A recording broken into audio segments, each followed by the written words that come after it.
నిన్న జరిగినటువంటి పార్లమెంట్లో జాతికి విద్రోహం జరిగింది, మహిళలకు అన్యాయం జరిగింది. నిన్న భారతదేశ చరిత్రలో ఒక బ్లాక్ డే. ఎందుకంటే అందరూ అనుకున్నాం మహిళలకు 33% రిజర్వేషన్లు వస్తాయి. చట్టసభల్లో ఎన్నో రోజుల నుంచి ఇది పెండింగ్లో ఉంది. ఎన్నో రోజులు పోరాడాం. ఇప్పుడు తొందరలో చట్టసభల్లో, అటు పార్లమెంట్లో, ఇటు అసెంబ్లీలో, కౌన్సిల్లో 33% మహిళలు చూస్తామని ఆశపడ్డాం. ఇన్ని పోరాటాల తర్వాత అందరూ కూడా ముందుకొచ్చే సమయంలో నిన్న కాంగ్రెస్ పార్టీ, దాని మిత్రపక్షాలు ఒక విధంగా చెప్పాలంటే మహిళలకు ద్రోహం చేశారు. ఇది జాతి విద్రోహం. భారతదేశ సంస్కృతి మహిళల్ని గౌరవించడం, అన్ని రంగాలలో వాళ్ళని ఆదరించడం. అందుకని ఎక్కడైతే మహిళలు పూజించబడతారో అక్కడ దేవతలుంటారనేది మన సాంప్రదాయం, మన సంస్కృతి కూడా. అలాంటి సంస్కృతి సాంప్రదాయాలకి భిన్నంగా నిన్న జరిగిన ద్రోహం ఈరోజు నిడదవోల్లో నిరసన తెలియజేస్తున్నాం. ఇది ప్రారంభం మాత్రం, దీంతో ఆగదు. మొత్తం మహిళా లోకం ఒకటి కావడం ప్రతి ఒక్కరు కూడా గుర్తుపెట్టుకోవాలి. మన ఇంట్లో ఉండే ఆడబిడ్డలను గుర్తుపెట్టుకుని దేశంలో ఉండే ఆడబిడ్డలందరూ పైకి రావాలి, వాళ్ళ ఆత్మగౌరవంతో బ్రతకాలని నినాదంతో మనందరం ముందుకు పోవాల్సిన అవసరం ఉంది. దీనికి కుంటు సాకులు చెప్పారు. నిన్న చాలా స్పష్టంగా చిన్న రాష్ట్రాలకు నష్టం జరుగుతుందని మాట్లాడారు. కానీ ప్రధానమంత్రి గారు, అమిత్ షా గారు చాలా స్పష్టంగా చెప్పారు, దక్షిణాది రాష్ట్రాలకు అన్యాయం జరగదు, అదే మాదిరిగా నార్త్ ఈస్టర్న్ స్టేట్స్ కి అన్యాయం జరగదు, చిన్న రాష్ట్రాలకు అన్యాయం జరగదు. ఇప్పుండే సీట్లతోనే 50% యూనిఫామ్ గా అన్ని రాష్ట్రాల్లో పెంచుతామన్నారు. యూపీలో 50% పెంచితే ఆంధ్రప్రదేశ్ లో కూడా 50% పెంచుతారు.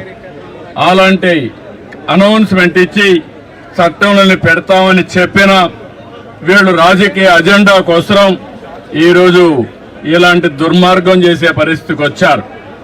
ఇది చాలా బాధాకరం. నేనైతే 3 దశాబ్దాలుగా దీనికోసం పోరాడుతున్నాం. పోరాడి సాధించుకునే ఈ సమయంలో దీన్ని మారుగా చేయడం అనేది చాలా క్షమించరాని నేరం అని కూడా మరొకసారి తెలియజేస్తున్నా. ఈరోజు ఆ పార్టీలు గుర్తుపెట్టుకోవాలి. ఏ ముఖం పెట్టుకొని రేపు ఆడబిడ్డల్ని ఓటు అడుగుతారని అడుగుతున్నా. ఆడబిడ్డలంటే అంత చులకనని అడుగుతున్నా. అంటే ఆడబిడ్డల్ని ఇంటి వరకే పరిమితం చేయాలన్న అహంకారంతో ఇలాంటి దుర్మార్గమైన కార్యక్రమానికి దోహదం చేశారు. అందుకే నిన్న ఒక విద్రోహ దినం, ప్రతి ఇంటికి తీసుకుపోవాల్సిన అవసరం ఉంది. ఈ రోజు మాత్రం ఇక్కడ ప్రారంభం. నేను స్వచ్ఛ ఆంధ్రప్రదేశ్ ప్రోగ్రామ్ ఇక్కడికి వచ్చినప్పుడు నేను మార్నింగ్ అనుకున్నాం, మిత్రపక్షాల ముగ్గురం కలిసి నేను వచ్చే మునిపే పవన్ కళ్యాణ్ గారితో మాట్లాడాను. ఆయన ఇక్కడ లేరు కాబట్టి వాళ్ళ ప్రతినిధిగా దుర్గేశం గారు వచ్చారు. ఇంకో పక్క మాధవ్ గారు విజయవాడలో ఉంటే ఆయన కూడా వచ్చారు. మా 3 పార్టీలే కాదు, అన్ని పార్టీలు గుర్తుపెట్టుకోవాలి. మహిళల్ని మీరు ఓటు అడగాలంటే మహిళా సాధికారత కోసం మీరు కూడా అడ్డంకులు సృష్టించకుండా ఉండవలసిన బాధ్యత, కర్తవ్యం మీ పైన ఉందని హెచ్చరిస్తున్నా. ఇది చాలా బాధేస్తుంది. తెలుగుదేశం పార్టీ అయితే 2017లో ఆ రోజే చట్టంలో మన అసెంబ్లీలో కూడా చట్టం తీర్మానం చేసి పంపించాం. ఇది 3 దశాబ్దాలుగా, ఒకప్పుడు కాంగ్రెస్ పార్టీ ఉన్నప్పుడు కనీసం అసెంబ్లీలో బిల్లు పెట్టలేకపోయారు. అలాంటిది 2023లో బిల్లు ప్రవేశపెట్టారు. కానీ సెన్సస్ చేసిన తర్వాత మళ్లీ దీన్ని అమలు చేయాలని చెప్పి నిబంధన పెట్టారు. కానీ 29కి మహిళలకు రిజర్వేషన్లు చేయాలనే ఆలోచనతో ప్రధానమంత్రి గారు ముందుకొచ్చారు. ముందుకొచ్చి ఈరోజు సవరణ బిల్లు తీసుకొచ్చారు.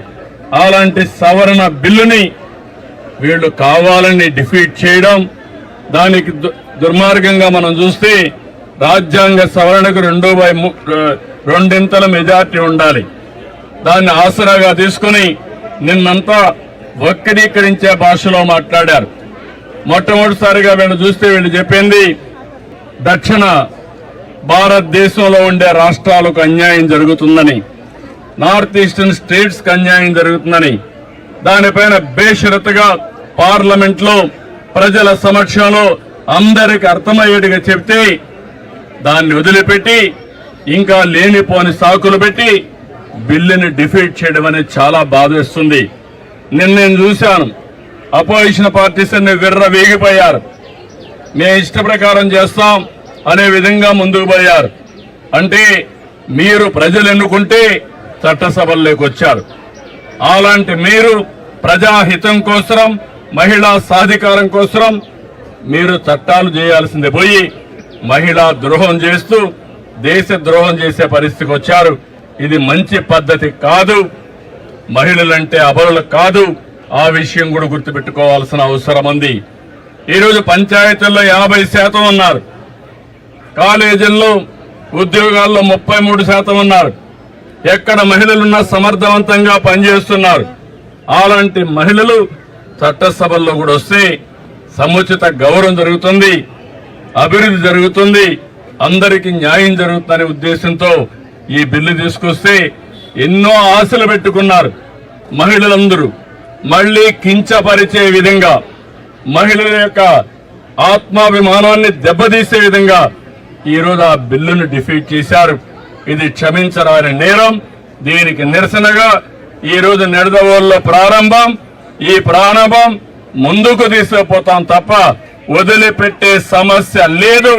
వీళ్ళకు చేసిన ద్రోహానికి ఆ పార్టీలకి రాబోయే రోజుల్లో డిపాజిట్స్ రాకుండా చేయాల్సిన బాధ్యత మనందరిపైన ఉందని చెప్పి తెలియజేసుకుంటూ, అప్పుడే ఈ మహిళలకి న్యాయం జరుగుతుంది. వీళ్ళు ఒక విధంగా చెప్పాలంటే వీళ్ళ ఇంట్లో ఉండే ఆడబిడ్డలు కూడా పైకొస్తే చూడలేనటువంటి ద్వేషం వీళ్ళకు ఉంది. అంటే వీళ్ళ ఆధిపత్యం అది పోవాలి. అందరూ సమానం. మన ఆడబిడ్డలను మనం గౌరవించకపోతే ఎవరిని గౌరవిస్తామని అడుగుతున్నా. కాబట్టి దీన్ని చాలా తీవ్రంగా ఖండిస్తున్నా, గర్హిస్తున్నా. ఈ విషయం గుర్తుపెట్టుకోమని వాళ్ళు హెచ్చరిస్తూ, రేపటి నుంచి దేశం మొత్తం తీసుకెళ్తాం, ప్రతి ఇంటికి తీసుకెళ్తాం, ప్రతి ఒక్కరిని చైతన్యం చేస్తామని మరొక్కసారి విజ్ఞప్తి చేస్తూ అందరికీ నమస్కారాలు. అందరూ సహకరించమని మనస్ఫూర్తిగా కోరుకుంటున్నాం.